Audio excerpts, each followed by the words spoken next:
Please introduce Stuart Hameroff, professor at the University of Arizona, active in the Center for Consciousness Studies.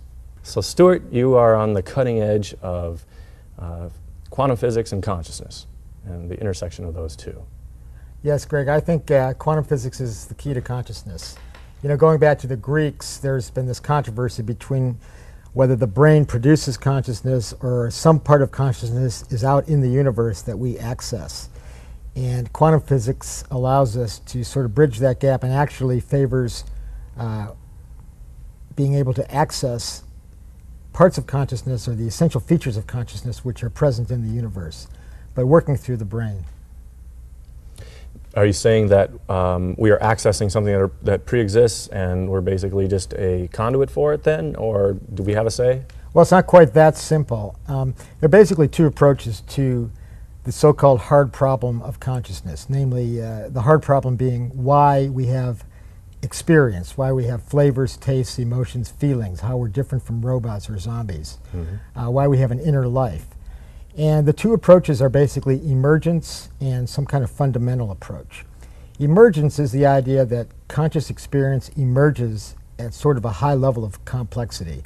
The brain, like many other systems, being sort of a hierarchy, and if you get complex enough up that hierarchy, voila, some new property emerges, like a storm, for example, a hurricane or a tornado is a pattern that emerges from simple elements, gas molecules, air molecules, working together to make a funnel cloud, for example, or the great red spot of Jupiter, or a candle flame is an emergent property, or the property of wetness from water is an emergent property. So many people think that consciousness emerges as a new novel property at a high level of complexity in this hierarchical system that we call the brain. The problem with that, I think, is that none of these other emergent phenomena are conscious. They don't have conscious experience. Moreover, there's no real prediction at what level of complexity consciousness might occur in the brain. And if that were the case, computers should be conscious already or should soon be. So for that reason, plus the fact that that would take away any possibility of free will, it also wouldn't give us this property of binding, how we bind everything together into one sense of self or unity of consciousness, and how we transition from the preconscious or subconscious to consciousness itself. These problems, I think, suggest that there's something more to consciousness than being an emergent property of computation. The brain is more than a simple classical computer. When you say that computers would be conscious by now or soon, does that mean that they're doing as many computations as our brain is doing right now? Well, or will be soon? Well, they will be within the next 20 years or so. And people make these predictions that when the brain reaches a certain level of computations equivalent to the brain, it should be conscious. But of course, then they'll hedge and say, well, no, it's not organized the same. They'll keep pushing the boundary back. But the first problem with that is that AI people, artificial intelligence people who make these predictions, assume that the brain works along the lines of a computer, in that the neurons of the brain and their connections, the synapses, are the fundamental units. So for example, we have roughly 10 billion neurons with 1,000 connections each, or 10,000 switches to other neurons, which gives us about 10 to the 15th operations per second, with each neuron operating as a fundamental unit. The problem with that is that each neuron is much, much more complex than a simple switch. For example, consider a single cell like a paramecium, a single cell organism. It swims around, it finds food, it learns. If you suck it into a capillary tube, it escapes. And if you do it again, it gets out quicker and quicker each time, so it can learn, it can find mates, it has a sex life, it does all kinds of things. It doesn't have any synapses whatsoever. It's just one cell. And yet it's conscious. I'm not sure it's conscious or not. That's a little bit, but it's certainly intelligent, and it does complex things without any synapses. All right. So if a paramecium, one cell, can do all those things, why should we think that a neuron is just a simple on-off switch, or that a synapse is just a simple on-off switch? The capacity of a neuron is much greater than that. If we go back to the paramecium, how does it do that? It uses its internal structure, its cytoskeleton, what seems like the structural support, but which is also the nervous system within each cell. The cytoskeleton comprised of microtubules mainly, which are these hollow cylindrical polymers that are seemingly perfectly designed to be information processing devices at the molecular level, a scale below that of neurons. They are the nervous system within each cell, the nervous system within each neuron, if you will. So these proteins, they're made of proteins, switch much faster than neurons. There's many, many more of them. Well, there's like 10 million within each cell, for example, switching in the nanosecond. So if we think of processing going down to that level, there's as much processing in one neuron at that level as there is in the whole brain, according to these AI-type estimates. So if we think that information processing in the brain goes down to the level of the microtubules, for example, we've increased the information capacity from 10 to the 15th roughly to 10 to the 27th. Right, we're doubling. Almost squaring it, yeah. Exactly, okay. So that pushes the goal way farther for the AI people. The problem is that even if that were the case, even if we're doing 10 to the 27th operations per second, even if the microtubules are the fundamental computers of consciousness, that still doesn't tell us why we have experience, why we have an inner life, why we have emotions, feeling, what philosophers call qualia. That's just more reductionism, more computation, but doesn't solve the problem, nor does it solve the other problems like binding, transition from preconscious processing to consciousness, the problem of free will, and so forth. And actually, I worked on the idea that microtubules inside neurons and other cells were information processors, and for almost 20 years, suggesting that to understand consciousness, to understand the brain, we needed to go inside each neuron to this level to consider all this information processing. And yet, people would say, okay, maybe you're right, so what? How does that solve the hard problem, as it's now known, of consciousness? How do you explain conscious experience from just further reductionism? And I had to admit that they were right. Even if the capacity of the brain were squared, it still didn't tell us why we had consciousness. Because the same arguments against emergence that I mentioned before still held. So at that point, about 1990, I read a book by Roger Penrose, the Oxford mathematical physicist, called The Emperor's New Mind. And The Emperor's New Mind was kind of a challenge to artificial intelligence, AI being kind of the computer industrial complex pushing the idea that larger and larger computers will attain consciousness. And Roger's book was based on the idea that that our minds, our conscious minds, do something that is beyond the realm of regular computation. He called it non-computable. And basically it was the idea that we do things that we know things other than through algorithms, other than through things that a computer can do. And it's through Gödel's theorem, and it's mathematical and philosophical. And to be honest, I didn't really understand all those arguments. But my gut level was that he was right.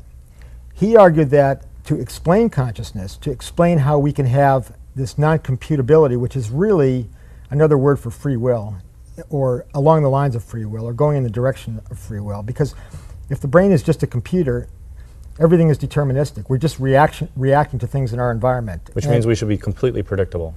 Completely in the same predictable. way a computer is. Correct. Or maybe with some randomness, but right. but not the amount of randomness that we. Well, certainly no free will, and we would be, as the philosopher Huxley said, merely helpless spectators. We would be epiphenomena, just along for the ride. We wouldn't be in control of anything. We would just be, well, epiphenomena, just going along with our actions and observing basically without really having a say in what was going on. We might think we did, but it was an illusion. So Roger's idea was that the only thing in nature that can give us this non-computable element was a quantum mechanism, specifically a quantum gravity mechanism. And this seems so tangential to the idea of what's going on in the brain that most people really couldn't buy it. And it's a difficult concept, but to me, intuitively, there was something to it. Because what he said was, well, he likened the brain to a quantum computer. And that brings us into the world of quantum theory, which is a very difficult subject. In fact, Richard Feynman once said that anyone who claims to understand quantum theory is either lying or crazy, because it's so bizarre. For example, if you go down to the quantum realm, like small, like down, say, to the level of atoms, and it may be larger, but let's just talk about atoms, subatomic particles, things are completely different than they are in our classical world where things are firm and real and in one place, because at the quantum level, things can be in multiple places at the same time. Particles can be smeared out and act like waves. Things can be interconnected even over great distances. Time is smeared out. Everything is kind of different at that level. The boundary between this quantum world and the classical world, the Newtonian world in which we live, is unclear. It's called, some people call it the collapse of the wave function, because below that level, in the quantum world, things are governed by the quantum wave function. Above it, they're governed by Newtonian physics, classical, that we can understand. So this boundary is very unclear. And it was exemplified, the problem, for example, of superposition, of things being in multiple states at once. Quantum superposition means that things are superposed in two or more different places or states at the same time. So Erwin Schrödinger in 1937, one of the pioneers of quantum theory, came up with a thought experiment to demonstrate how bizarre and seemingly ridiculous this situation was. He said, we know that something small like a photon or an electron could be in superposition. If we send a photon through a half-silvered mirror with a 50% probability that it will go through and a 50% probability that it will be reflected, quantum theory tells us that the photon will actually both go through and not go through. So if we have that photon, if it takes one path, say reflected, strike a vial of poison and there's a cat inside a box, Schrödinger said that quantum theory would predict that since the photon both went through and did not go through, the poison would both be released and not be released, and the cat would be both dead and alive. In other words, the quantum superposition would be amplified to apply to the cat. And there was nothing in quantum theory or in physics whatsoever that would preclude that possibility. The only thing that seemed to occur would be that if quantum superposition was observed by a conscious observer, then it would collapse to either dead or alive, 1 or 0, one or the other. And so Schrödinger said, well, the cat is both dead and alive until someone opens the box and looks at it. And this is called Schrödinger's cat. It's a famous paradox. And to this day, it's still somewhat of a problem, although we don't think necessarily that you need a conscious observer to cause the collapse of the wave function, to cause the cat to choose one or the other. It may be that any interaction with the environment, any interaction with the outside world will cause the quantum system to reduce to one state or the other. But what about a system that remains isolated? What about a quantum superposition that remains isolated from the environment, from the outside world? There's nothing that tells us what will happen to it, and it can grow and stay in superposition. And this property of superposition, despite the fact that nobody really understands it very well, is used in quantum computers, which were first proposed in the 1980s and are now being built and developed very rapidly. The basic idea in quantum computing is that, well, in a classical computer, you have bits, right? Bit states, 1 or 0. And they interact and you can compute, and of course, computers are great and do all kinds of things. Now, in a quantum computer, the information can be in quantum superposition, so that you can have, in addition to 1 or 0, you can have a quantum superposition of 1 and 0. These are called quantum bits or qubits. Okay. So the qubits in superposition can talk to each other by non-local entanglement. And while in this state, can do incredibly efficient computation. And in fact, Peter Shor in 1994 proved that mathematically that if you could build a quantum computer, they would be able to solve certain problems much, much faster than conventional computers. One of these problems would be factoring large numbers into their primes, something that's very difficult for classical computers. That problem, factoring large numbers into their primes, is the basis for nearly all cryptography, bank codes, military codes throughout the world.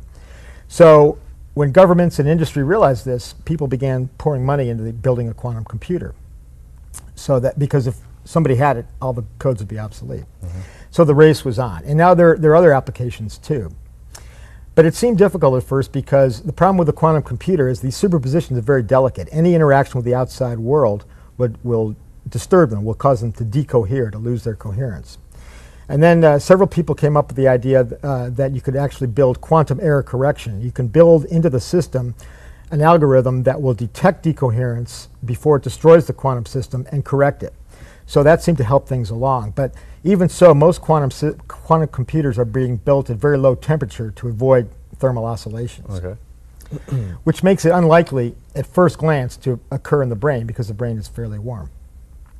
Nonetheless, Roger in his book suggested that somehow the brain performed quantum computation, that there were superpositions going on, and that this could solve the problem of non-computability and free will.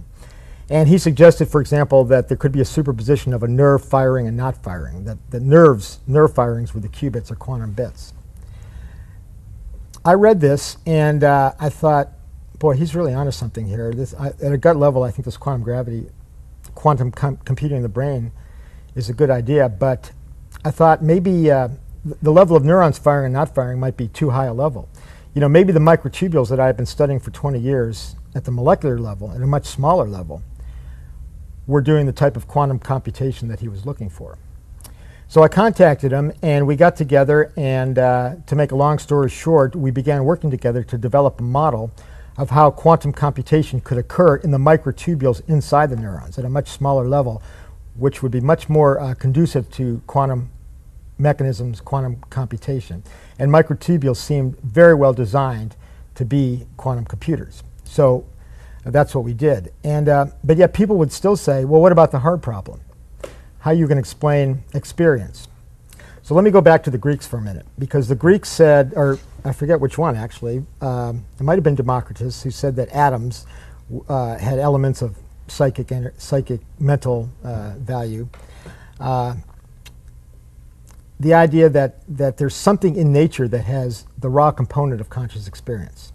This developed into a philosophy called panpsychism, where everything had consciousness, like this table had consciousness, every little thing had consciousness, which is not quite, which isn't really satisfying. And it evolved over the centuries and millennia, actually, into something called pan-experientialism, or pan-protopsychism, if you will. And for example, a philosopher in the early 20th century, Alfred North Whitehead, came up with an idea that of pan-experientialism. It was called that later. He basically said that consciousness was a sequence of events, discrete events, occurring in a wider field of proto-conscious experience.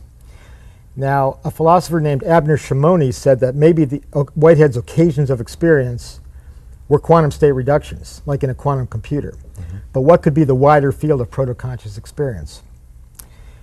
Well, let's go back to what superposition really is. As I mentioned, quantum computers, which are being built today, even as we speak, in various forms. Successfully?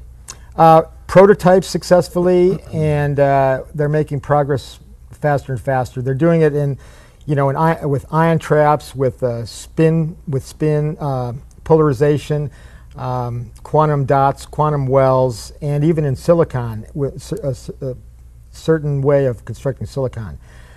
We don't have a quantum computer on desktops yet, but most people in the field are, after some pessimism, are now encouraged that they will be developed. Prototypes do exist, and you can solve certain problems with, I think, 8 qubits is the current limit. And because they're so fast, you don't need a lot of qubits, but it looks pretty good. In order for that to work, don't you have to have a level of predictability? And how do you have predictability if you don't, you know what I'm saying? If you're saying that at that level, it's a Schrodinger's cat situation, right? I mean, you can't predict it. Then how is the computer, I mean, right. There has to be predictions for it to actually work, correct? Right. Well, there's 2 answers to that. One is that they use massive parallelism. Because of the quantum superposition, you can be doing many computations, almost an infinite number of computations simultaneously, so that you can sort of average out any errors, any randomness. Or answers then. So basically, no, the answers, because the answers settle into a interference pattern, and you query that, and that's what gives you the answer. So there is some predictability. Yes, yes. It's not completely unpredictable. Correct. And the other answer to that is it depends on how the wave function collapses. Now, in quantum technology, there is randomness in the collapse, and they get around it by massive parallelism and redundancy. Mm-hmm. But in the brain, we think it's different, and that's the key point. It goes back to the idea of what exactly quantum superposition is. As I said, quantum computers use this idea of things being in 2 states at once without addressing the problem, well, how can things be in 2 states at once? Roger Penrose addressed that problem in his books, and his answer was that a particle can be in 2 places at the same time because reality itself separates. The universe at its very fundamental level actually separates. Now, there's a theory of quantum mechanics called the multiple worlds hypothesis, which states that every superposition is like Roger said, a separation in fundamental reality, but those separations branch off to form a new universe, so that every superposition leads to a new universe. So a particle in this position here will branch off and form a new universe, and if it's here, will branch off and form a new universe. We have this infinity of universes, more or less in parallel. And a lot of people believe that because mathematically it works out and it solves the problem. But it seems a little wasteful to have all these universes around. Roger said these separations occur, but they're unstable. Okay, there's some intrinsic factor in the universe that makes these separations unstable, so that after a specific time they will collapse or reduce to one state or the other. And he was able to come up with use the indeterminacy principle, one of the fundamental equations in quantum mechanics. It's a very simple equation. E equals h over t, where h is Planck's constant. E is the gravitational self-energy, the amount of superposition, the amount of mass separated from itself, the amount of separation of space-time geometry, and t is the time until collapse. Basically, they're inversely related. So a large separation would collapse very quickly. A small separation wouldn't collapse for a long time. These types of separations, unlike the randomness inherent in decoherence, would be influenced by intrinsic factors in space-time geometry itself. And this is Roger's non-computable factor. And he suggested that this non-computable factor, intrinsic features of the universe, were like Platonic values that were embedded in the universe from the Big Bang, including mathematical truth, as well as other Platonic values like ethics, aesthetic values, and so forth. Good, evil, if you will. You can carry it as far as you want.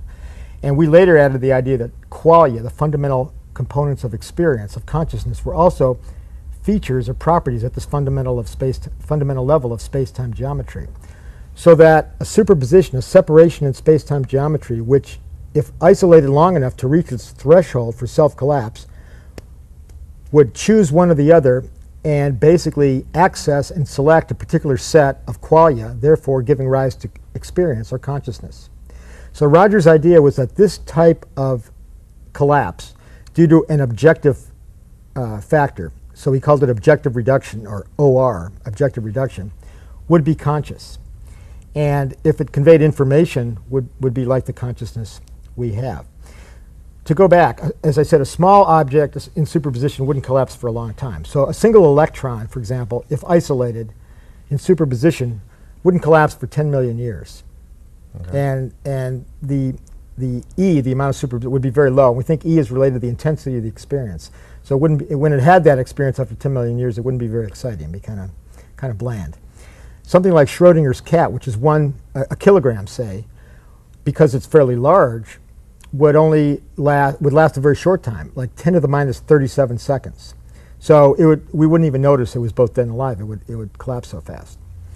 So we tried to apply this to the brain and came up with a time t that related to functions in the brain, which are roughly hundreds of milliseconds, fractions of seconds.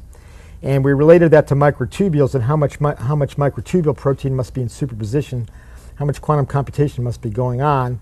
And based on the number of microtubules per neuron, it comes out roughly 100,000 to 1,000,000 neurons for every conscious moment, like that, which could happen like roughly 40 times a second. So this goes back to Whitehead's idea that consciousness is a sequence of events, roughly 40 times a second, and that each event is actually a separation and collapse in fundamental space-time geometry, and that Whitehead's wider field of proto-conscious experience is fundamental space-time geometry. Back to what space-time geometry is, that equation, E equals h over t? Right. Can you elaborate a little bit on that, or use metaphors that are in the everyday world that we might be able to follow you on? Well, Roger asked the question, what does it mean for a particle to be in superposition? Right. How can something be in two places at the same time? And the answer, he said, is that the underlying reality of the particle separates. The universe, at its most basic level, splits, so that a particle over here and here is actually its underlying reality separating. Interestingly, but isn't that kind of like saying that? I mean, isn't that potentially infinite? Well, there's an interpretation of quantum mechanics called the multiple worlds hypothesis, which says that every superposition branches off and forms a new universe. So a superposition A separation of particles, one goes off and forms a new universe where the particles in one location and one in the other. So going back to Schrodinger's cat, there would be a universe with the cat dead and a universe with the cat alive. Okay. And that's actually an interpretation that many people ascribe to, because mathematically it works and it gets around the problem of superposition.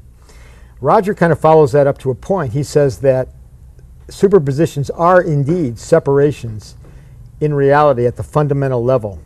That I guess I'm getting a little hung up on. Fundamental level is an implication that, I mean, people used to say that atoms would be the fundamental level, and then it's quarks, and now we're getting neutrinos and things. I mean, how can we ever be certain that we've reached the fundamental level, or even, you know, theoretically, how do we know that there's not something more fundamental than that, more fundamental than that? I mean, right.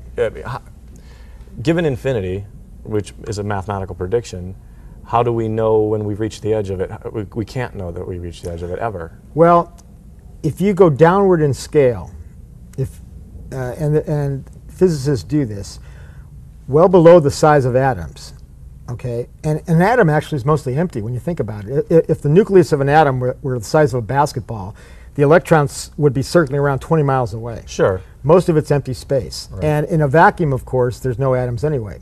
So most of the universe is empty. If you go downward in scale, below the scale of atoms, an atom is roughly 10 to the minus 8 centimeters. Okay. If you go 25 orders of magnitude smaller, on the way down, everything is smooth until eventually you hit a level where all of a sudden there's coarseness, irregularity, bumpiness, information. It's kind of like falling out of an airplane from 33,000 feet. You see the ocean and it looks smooth. Mm-hmm. But as you get close, you get very close, or if you were in a boat on the ocean, a small boat, you'd be chopping up and down. Mm-hmm. There's waves, there's coarseness, there's information. Okay. Similarly, at the basement level of the universe. But again, that's an assumption, right? To well, say that this that's is the the basement? level. Well, this is the level that there's quantization, Okay. and yes, relative to us, for all practical purposes, relative to us, that level is where quantization occurs. As far as we can tell, that's the basement level. Now, some people think that from the plane that we're flying in. Yeah. That's where or the level that we're flying from the ocean. That's or from, let's say, layers of and we've got air in between us and the water. So I mean, smoothness, and you get down to coarseness, you get down to irregularity, you get down to information. But below the water is also the ocean floor, which is not similar to the waves on the surface of the water. So right. I mean, well, some people think that if you go down below that level, or at that level you fall into black holes, and there's these miniature black holes everywhere, and then you pop out somewhere else. So, okay. But that's conjecture. Nobody knows really. Okay. But we do know that at that level there's coarseness, there's granularity, and this level is described various ways. It can be described by string theory. It can be described as quantum foam. It can be described as quantum gravity. It can be described as spin networks. Probably the explanation that makes the most visual sense to me is that at that level there's a kind of multidimensional or three-dimensional network, spider web of spin, where the kind of the edge of each of the web is pure spin, and that the universe ultimately is made of spin. You could say, well, what's spin? What's that made of? And you know, at some point we have to say, well, that's irreducible. We just have to say it's just there. And similarly, we say, well, the proto-conscious experience is just there. It's part of the universe at that level. That's like, okay, so now we're into the proto-conscious experience. And I'm saying, what's the difference from, like I said, let's say that the microtubules are quantum computers, but they must be drawing from or being influenced by something that's more fundamental to themselves, and those things, or that level, must be influenced by something that's more fundamental to it, and so on infinitely, and we're basically still a result of those states collapsing at seemingly random but somewhat predictable, i.e. quantum computers. One way or another, we're getting a yes or a no out of that computer that's operating using quantum computation, right?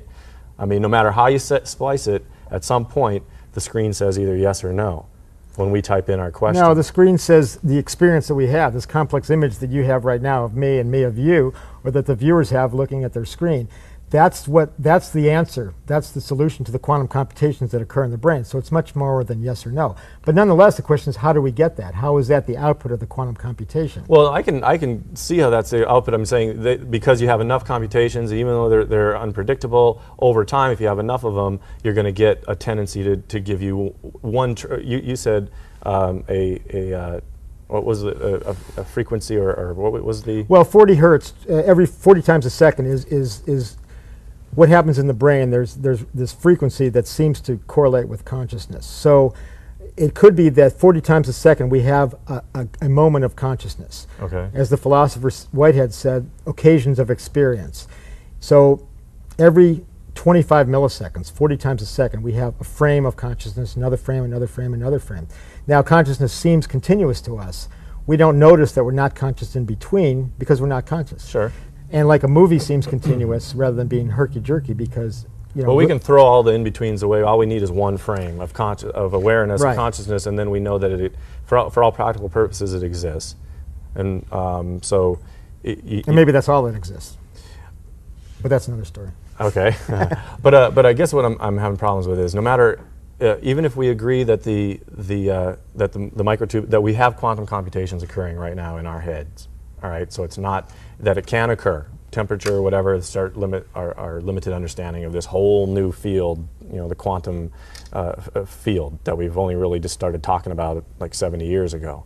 So we're still too early to really have built enough theories and instruments and measurement techniques, devices, methods to really be able to say that something isn't possible in it yet. Well, hang on a second, Ray, because quantum theory makes certain predictions, and out to like, I forget, 25 decimal points that have been verified over and over and over again. Quantum theory is actually very, very precise. The indeterminacy comes in certain randomness inherent in quantum theory. Okay. But when the predictions that are made are very, very accurate. Now the thing about consciousness and the collapse that we think occurs in consciousness, it's a different type of collapse than the randomness that we normally think of in terms of quantum indeterminacy. Oh, so even though, so basically quantum computers are irrelevant because they're not really a metaphor for what is the method that it's actually occurring in our brains. Correct. With microtubules. Right. They are up to a point in that they're quantum computations, there's superpositions, and there's this interaction among qubits. The difference is how the collapse or reduction occurs. In a quantum computer, the computation goes along and finishes, and then somebody opens the door and looks at it. Okay, and there's some randomness introduced, but because you've done it in parallel, that doesn't matter, and you get the solution. So it's kind of like if I open the box enough times, something like that. The cat was dead, 99 times, and it was alive 97 times. So it's dead, basically. Roughly speaking. Okay. Whereas in consciousness, it's a self-collapse. The superposition goes on until it reaches this threshold, and it's of objective reduction, an objective threshold, and that objective threshold for self-collapse is due to the fact that it's an actual separation in fundamental space-time geometry, as Roger predicted, and there's an instability there. So if you have a separation in the fundamental level, the Planck scale that I was talking about before, there's some resiliency there. It's kind of like being in a bubble bath. You know how the little bubbles pop because they can only last so long? So you have these separations and they collapse. And when they do that, those are not random. Those are not. So when the bubble gets, if a bubble tries to get too much bigger than the surrounding bubbles, it pops. Basically. Yeah, it's not this. Yeah, whether it's the surrounding bubbles or it's its own intrinsic instability, it collapses to one or the other. The amount of mass available to the amount of separation. You can think of it as the size of the bubble. But I mean, if you had enough soap, then you could have the size of the bubble is directly related to the drop of the soap that you begin, or the bubble material that you begin with, right? I mean, when we were kids and we would take a big loop and put it in the stuff and blow a bubble, we got a big one because it was starting with a lot more material. Right? Right, but I think the opposite in that, in this case, the larger the bubble, the faster it's going to collapse. The smaller the bubble can go on for a long time. Maybe that happens in Doesn't it depend on the density or the available mass then, is what I'm saying? It depends on the amount of separation. And it depends on how far apart. But I mean, the amount of separation has to do with the amount of available mass to hold that separation stable. Right? Well, it depends how you look at separation. For example, let's say we're talking about a protein, a microtubule subunit separating from itself, okay, as the qubit, as the quantum bit. Okay. Is that the protein separating from itself? Is it the amino acids in that protein separating from themselves? Is it the atoms in that protein separating?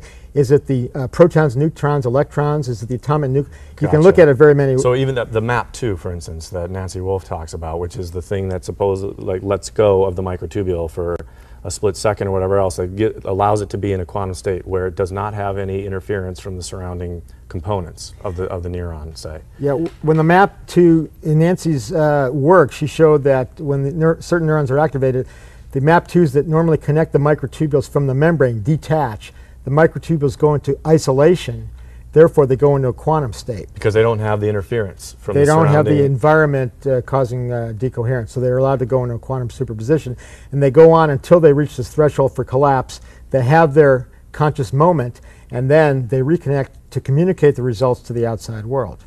But there are also maps in between the microtubules that act to tune the quantum oscillations, kind of like frets on a guitar or some kind of musical instrument, which is why we call them orchestrators. They orchestrate the quantum oscillations. So hold on one second. What's doing the orchestration? The MAP2, the protein? Yeah, not the MAP2s coming in from the outside, but in the microtubules in isolation, in a bundle. Inside of it, there is MAP2 They're as MAP2, well. yeah, connecting them, and they act kind of like frets on a guitar, or corresponding device in a piano or a musical instrument to tune the quantum oscillations, so that the quantum computation can have some resonance in this bundle of microtubules. So that provides feedback also. The problem with quantum computing is that you need to be isolated from the outside world, but you also need to have input and output.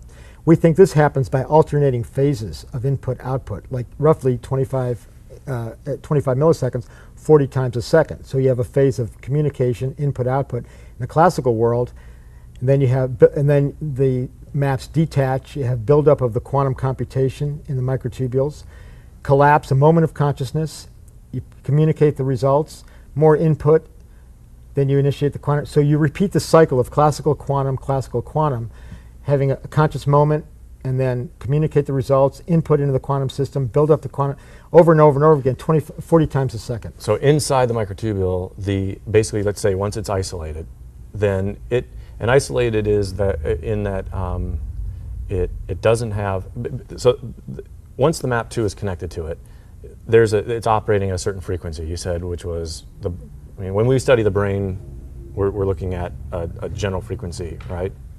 That the brain's operating 40 at. hertz is 40 hertz. is a common one that seems to be pretty important. So okay, so let's say that everything around the microtubule is operating at 40 hertz.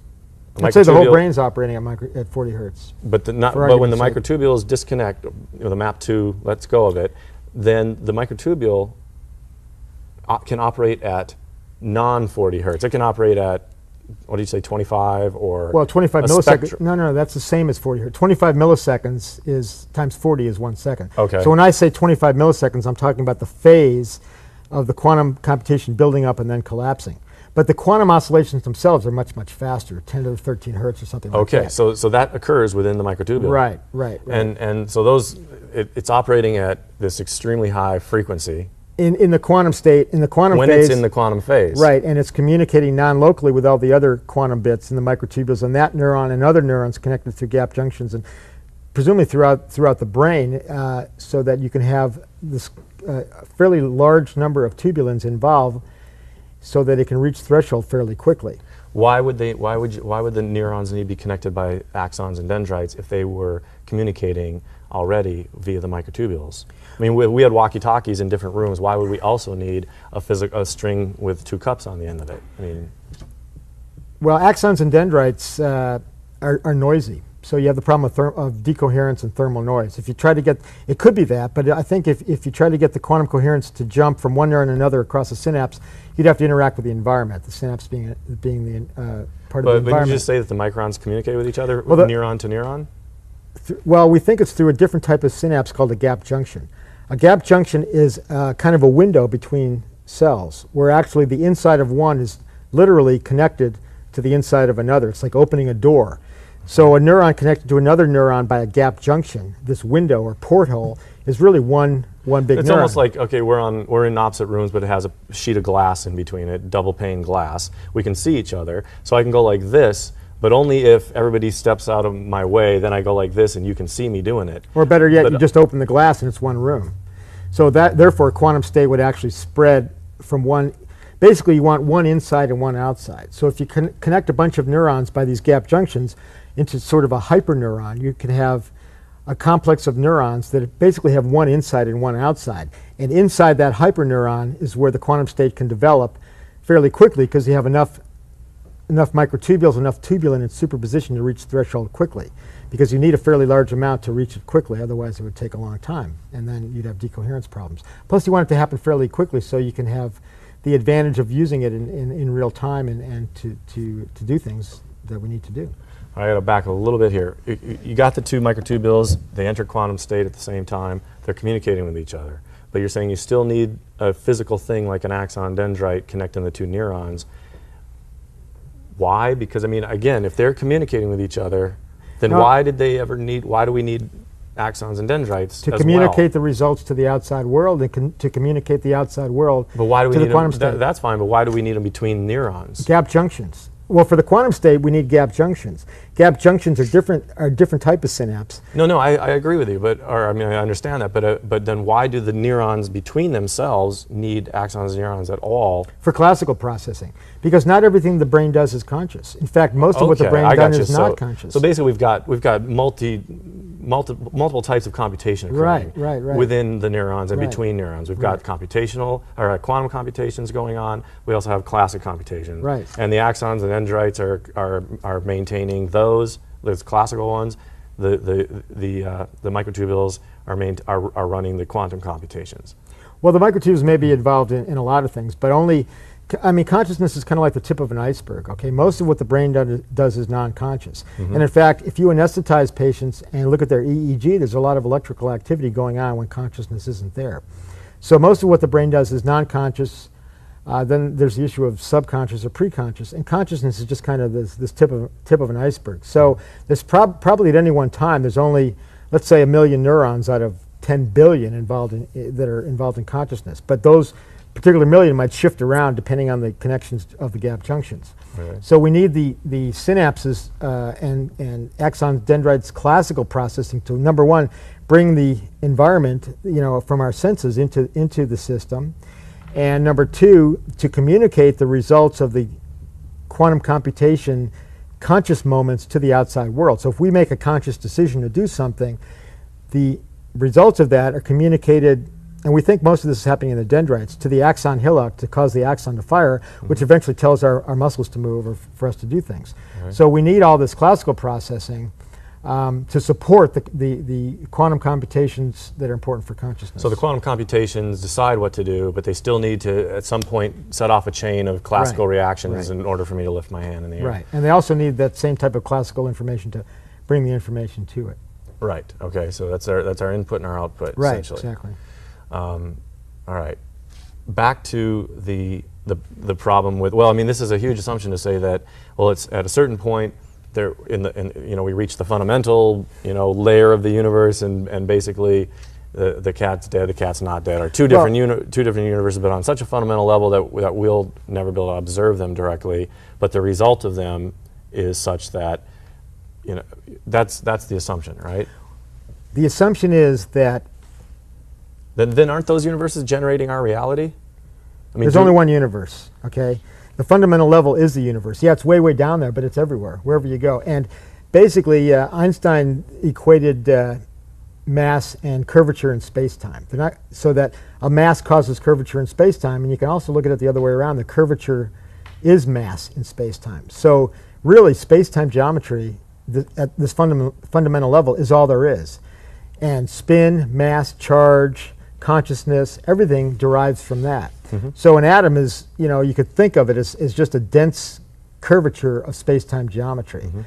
And at that fundamental level, okay, mass is one output of it, but also embedded at that level is information. For example, the proto-conscious experience that philosophers call qualia, maybe things like redness or sadness, or very simple. It's kind of like a painter has a palette with fundamental colors on it. Okay, and he or she takes a brush and picks a little of that and puts it here, a little of that, puts it there, and makes the Mona Lisa. Okay, from these fundamental components. The fundamental components of our conscious experience, qualia, if you will, or proto-conscious qualia, are embedded at the fundamental level of the universe at the Planck scale. Someone could argue that you could separate the color purple into red and blue, even though the color purple's on that palette and it looks fundamental to us. If we were the size of an atom in that paint, right. we would say, hey, I'm red and you're blue. But okay, well, together maybe we make have purple out there, but yeah. in here, we're different. Well, maybe you only have red, blue there, and the rest is done at a higher level. Or maybe it's even more fundamental than that. Maybe color isn't even a good example because it's a specific wavelength of light. Mm-hmm. But something that makes up our experience is down at that level. When you put it all together gives us this, feelings, qualia, if you will. When you put it all together, gives us the complex experience that we have. So our conscious experience, each frame, 40 times a second, is kind of like the Mona Lisa. Of course, it's changing due to the inputs and due to our conscious processes, quantum computations and microtubules, if we're correct, selecting particular sets of qualia at this fundamental level. So basically consciousness... Then we're the painter. I mean, we're the one at 40, very, very fast, well, who's we? Almost blurry. I mean, me, for instance. But I'm the one picking the colors and making the Mona Lisa, am I not? Yes, you are. Yes, you are. But you are the process, actually. It's not you making it. It's you're actually self-assembling those proto-conscious qualia and putting them together to make the frame. And that's happening. I mean, then the microtubule is conscious. For all intents and purposes, it's conscious. Well, not one microtubule. You need this whole collapse is conscious. It's a process of fundamental space-time geometry. Well, you need that much to get to our level of consciousness, right? But I mean, isn't it happening then as well on the microtubule level? Isn't it conscious at least? I mean, it's making a decision, right? The microtubule is making. It's producing a quantum computation, and then the aggregate of all of those computations is what is producing our sensation, our well, it's experience, kind of right? It's kind of an all or none phenomenon, in that objective because of this threshold phenomenon. You only have collapse when you reach threshold. If you decohere before, that's not conscious. You have to reach this threshold. So one microtubule cannot reach that threshold, not produce that threshold. Only if it was isolated for years. Okay, right. But in the splits in the microsecond that it does create a thought. You need billions, or you need. Actually, I can tell you how many you need. For roughly, we calculated for a 40 hertz, you need something like 10 to the 10th tubulins. Tubulins being the protein subunits of microtubules, so that's 10 billion tubulins per conscious event. So within each tubulin, there's an actual quantum. Is the tubulin no, the whole itself? thing is one. Is kind of like one. So the individual tubulin never is devoid of the interference to be able to do its own computation? It would have to be isolated for years for just one. But if you put them all together, you reach, you increase the E, you increase the amount of superposition, so you reach threshold fairly quickly, so you can reach it within 25 milliseconds. If you left one tubulin by itself, it would take 10 years or something like that, and then it would be a very low intensity experience, because the E is also related to the intensity of the experience. So for example, if you're excited, if somebody scares you or enchants you or something like that, the quantum superposition builds up more quickly, okay? So why? Does our brain marshal more inputs, and you just reach, you get excited and you reach threshold more quickly, so that the height, and then you reach collapse, and then you do it again and again. So two things happen. The intensity is greater, and you have more events per time. So you have more intense experience, and they're happening more frequently. Do we need more microtubulins to Yes. be active in that then? Yes. So basically more of our brain is active during that excitement moment. Exactly. And so we have more computers basically marshaled to solve the fight or flee equation. Yeah. Or enchantment or whatever it is, something good, hopefully. Right. And in fact, plus you're having more events per time, which means that your inner time is faster and the outer world is slower. Do quantum computers operate at different speeds though? At different times? Don't they always operate at the same? Well, technological quantum computers have a clock time, but the microtubules within those conscious events may have the same fast 10 to the 13th second per second clock time, but they're going to reach threshold quicker, so the conscious events are going to be more intense and happen more often. How do they reach threshold quicker though, unless they're using, I mean, each... Because there's more of them. So I'm just going to the singular microtubulin. How does it produce more computations and less computations when it's in the quantum state, it should be producing the same. Because there are more of them. No, but I said, okay, but More, you also said more that, tubulins. you said that, right, the brain's using more of its neurons. And more for this- microtubules. Well, because each neuron Right. has microtubules within Right. it. So if it uses more neurons, it's also using more microtubules. Right. But you said also that each one is producing computations faster. No, because you have more, you're going to reach threshold Okay, faster. so each individual one of them is It's still producing the same amount, Right. whether I'm sleeping, awake, or whatever. It's producing. Well, if it's going into it may not be going into quantum superposition when you're sleeping. It only goes into a quantum state when it has external stimuli that drives it into that quantum state. Yes, although dreaming may also occur. I think dreaming in the subconscious is quantum superposition. In fact, in this model, before collapse, what do you have? You have quantum superposition. That's the preconscious, which may be the subconscious, okay? The Freudian subconscious or the dream state or something like that.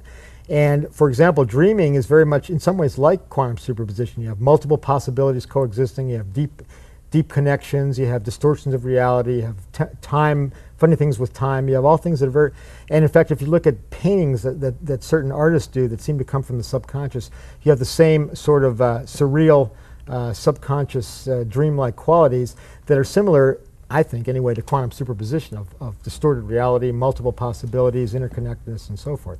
So maybe the subconscious or the preconscious is really in quantum superposition. And when it reaches collapse, you have a conscious moment. But you can also get, elements of the subconscious out non-consciously in various ways. Were there experiences that you can talk about that No. were sort of central drivers that provided the motivation for you to get into this as in-depth as you have?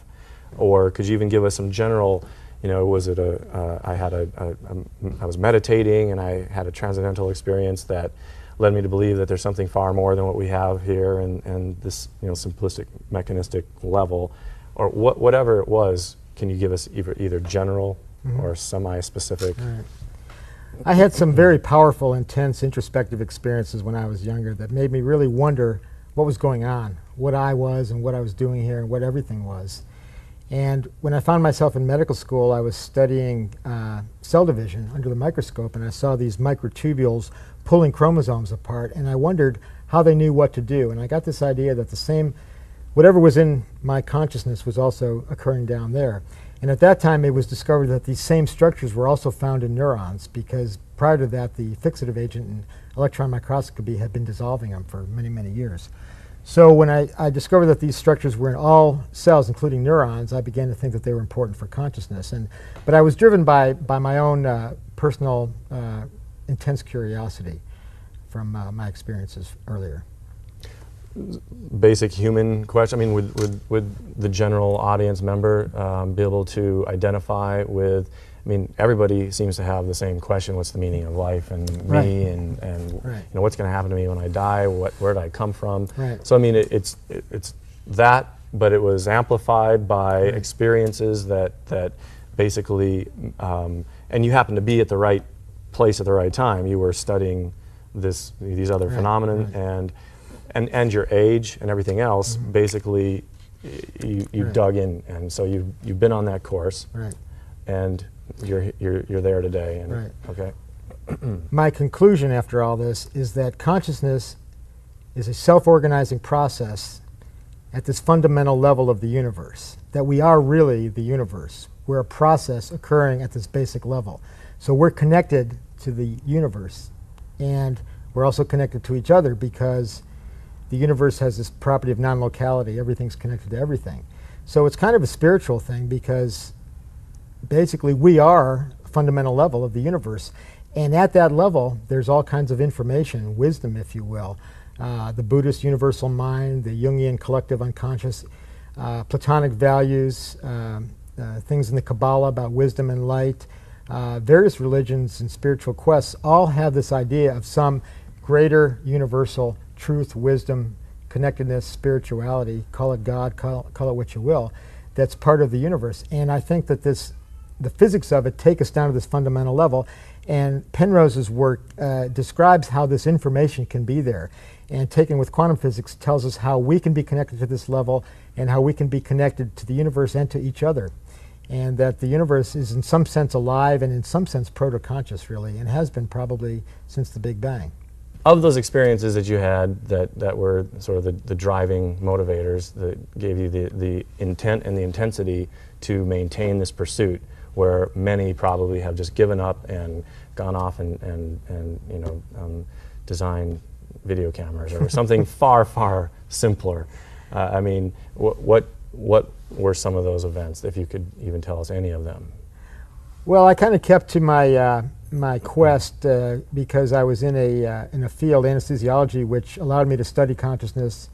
And you know, I'm a clinical anesthesiologist, so every day I put my patients to sleep, and I still wonder, you know, where do they go? Okay. And that makes me wonder, why are they there in the first place, and what consciousness really is. And when they wake up and they're talking to me, it's, you know, even though it's routine, it's also still marvelous. And I think actually anesthesia is one of the great inventions of the last 1,000 years when you think about it. And what anesthetics do, what the gases do anyway, is get into the brain and work by very delicate quantum mechanical forces, suggesting that consciousness itself is a quantum process. So that allowed me to study this while pursuing an academic career and earning a living as an anesthesiologist.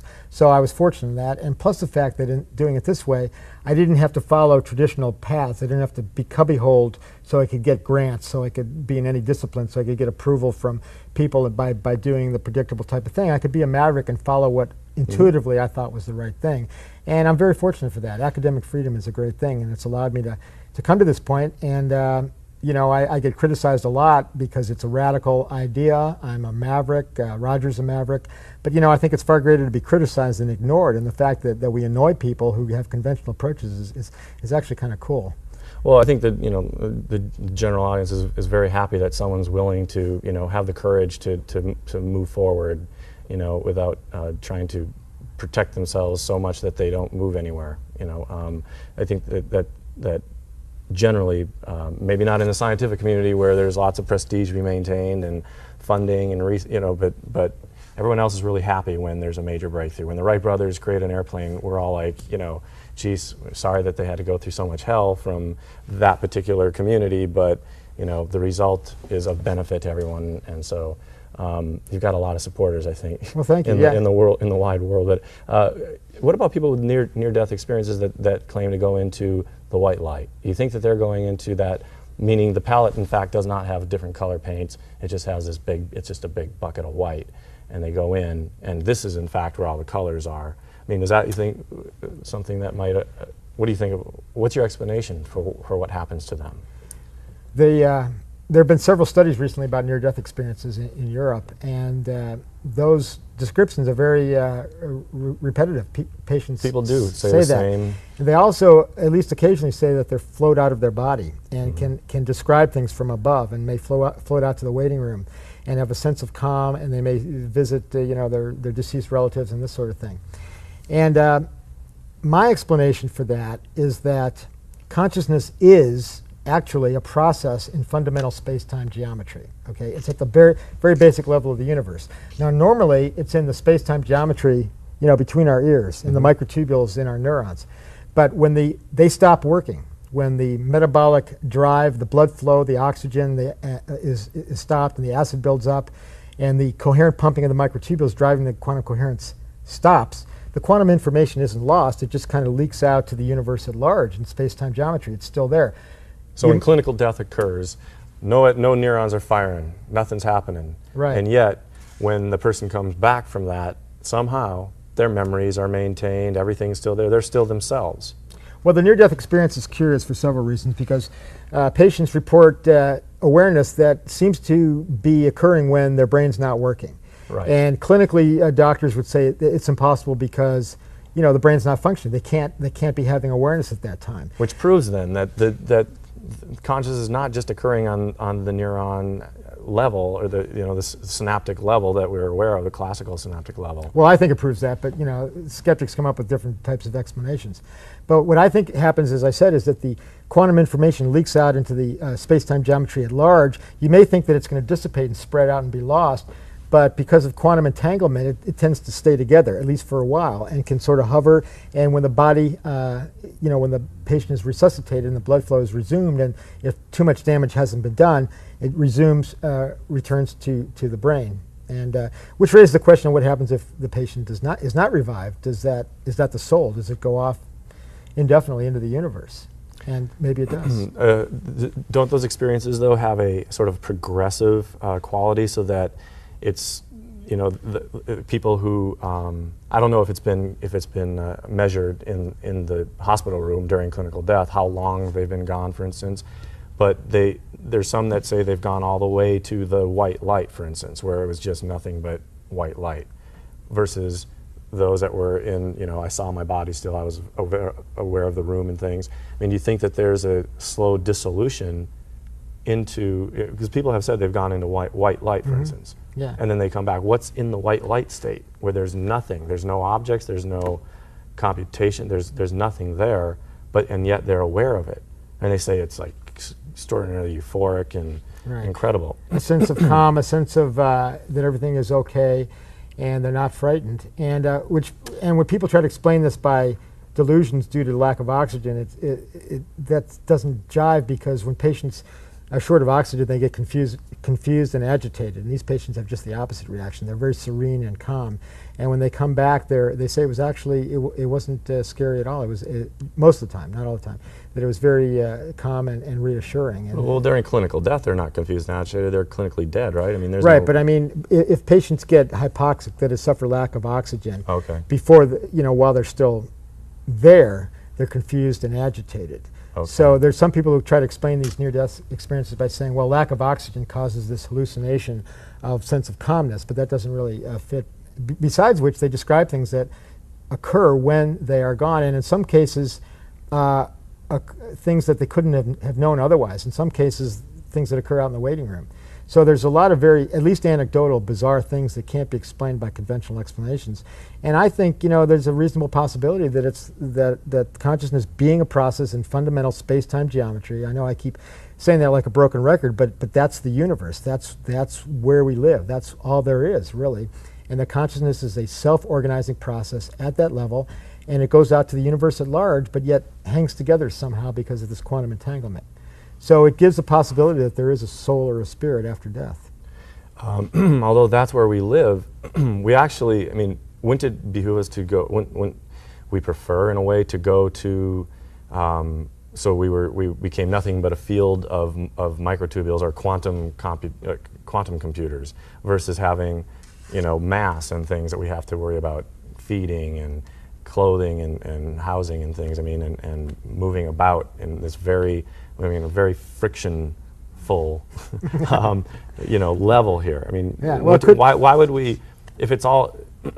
Well, maybe that's what happens to us. That's where we go when that die. occurs. So all that's left then is the quantum computers, and then... Quantum information, yeah, quantum. In fact, the Kabbalah is another approach to this, and the Kabbalah, Jewish mysticism, if you will, says that we live in a world of the 1% world of aggravation, basically. Things are kind of rough, frictionful, as you said.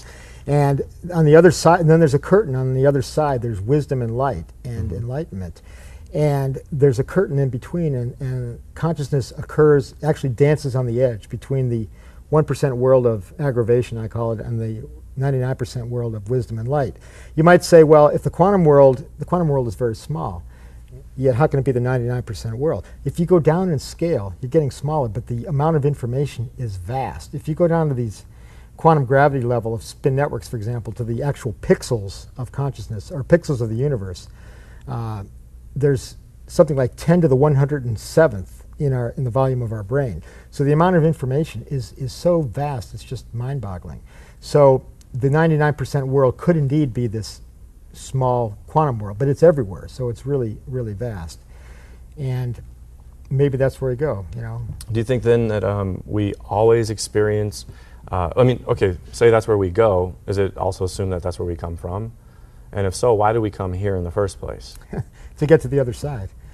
Wait, but didn't we come from maybe behind the curtain? It could be. We stepped out on stage. It could be. I mean, if you believe in reincarnation and so forth, that's quite possible that those things happen. I mean, then why do we ever step through the curtain to this 1%? I mean, it seems so limiting. Why would we come here?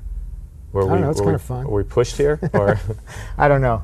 I mean, why not? I mean, but it could be. I think biology actually evolved and developed to house and access consciousness, and to take it from maybe this sort of distributed non-local form into concentrated form for a while, and then we go back there. And but why? I mean, what would be the motive, or I mean, is that just a natural occurrence? That's just the nature of the universe. Could be. You know, a friend of mine, Paula Zizi, is an astrophysicist in Italy, and she has this theory. Right after the Big Bang, the universe underwent this very, very rapid inflation, like in a tiny fraction of a second. It just expanded very, very fast, and then it reached this threshold, and then since then it's been expanding very, very slowly. This is called period of inflation. And she has theorized that this end of inflation, the reason that the inflation stopped and the expansion has been very, very slow, was that before that everything was in superposition. There were multiple universes, tiny universes, but expanding very rapidly. And at that moment, the Penrose objective reduction was met, and the multiple worlds collapsed to one. And since then, it's been expanding fairly slowly. They collapsed, meaning they basically dissolved? No. It reduced from multiple possibilities to one. One universe was chosen. Okay. And by Penrose definition, that is a conscious moment. So she says that at that moment, shortly after the Big Bang, the universe had a cosmic conscious experience. Wouldn't it still be conscious then? Maybe. Or at least proto-conscious, because I think that at this fundamental level, at least anything in superposition has the potential to be conscious. It may not have a lot of information, so it may not be conscious in the sense that we're conscious, but potentially at least there could be some kind of pure consciousness with or without information. She called it, by the way, her theory is called the Big Wow, because at this moment the universe had this cosmic conscious experience right after the Big Bang.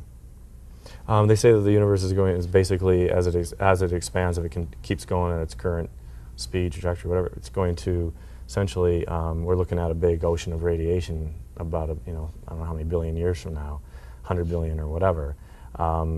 That they say it's sort of like the way the ocean eventually breaks down anything that's like, lost ships or whatever, that eventually it dissolves it. That means it'll dissolve our galaxy and solar system and us, right, into nothing but radiation. What happens then? Well, I don't know. I mean, who knows? Nobody knows for sure. But the other thing about this is that this funny thing about time going backwards. So, we can always maybe go backwards in time. Who knows? Great. Well, it's a lot to ponder. Thank you it very is. much. You're welcome, Greg. My pleasure. Appreciate it. Okay. Thanks a lot. This is at the molecular level, a scale below that of neurons. They are the nervous system within each cell, the nervous system within each neuron, if you will.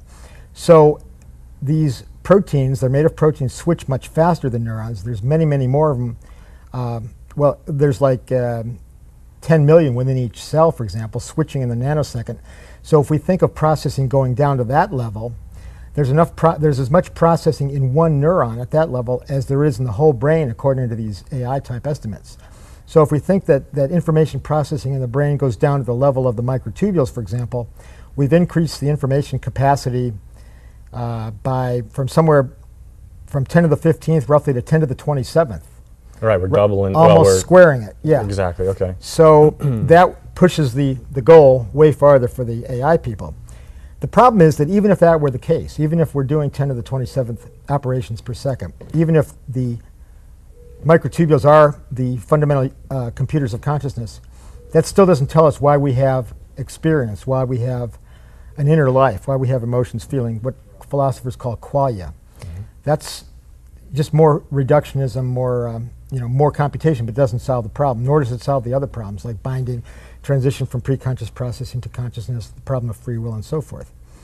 And actually, I worked on the idea that microtubules inside neurons and other cells were information processors, and for almost 20 years, suggesting that to understand consciousness, to understand the brain, we needed to go inside each neuron to this level. Please introduce Stuart Hameroff, professor at the University of Arizona, active in the Center for Consciousness Studies. So Stuart, you are on the cutting edge of quantum physics and consciousness, and the intersection of those two. Yes, Greg, I think quantum physics is the key to consciousness. You know, going back to the Greeks, there's been this controversy between whether the brain produces consciousness or some part of consciousness is out in the universe that we access. And quantum physics allows us to sort of bridge that gap and actually favors being able to access parts of consciousness or the essential features of consciousness which are present in the universe by working through the brain. Are you saying that we are accessing something that pre-exists and we're basically just a conduit for it then, or do we have a say? Well, it's not quite that simple. There are basically two approaches to the so-called hard problem of consciousness, namely the hard problem being why we have experience, why we have flavors, tastes, emotions, feelings, how we're different from robots or zombies, why we have an inner life. And the two approaches are basically emergence and some kind of fundamental approach. Emergence is the idea that conscious experience emerges at sort of a high level of complexity. The brain, like many other systems, being sort of a hierarchy, and if you get complex enough up that hierarchy, voila, some new property emerges, like a storm, for example, a hurricane or a tornado is a pattern that emerges from consider all this information processing.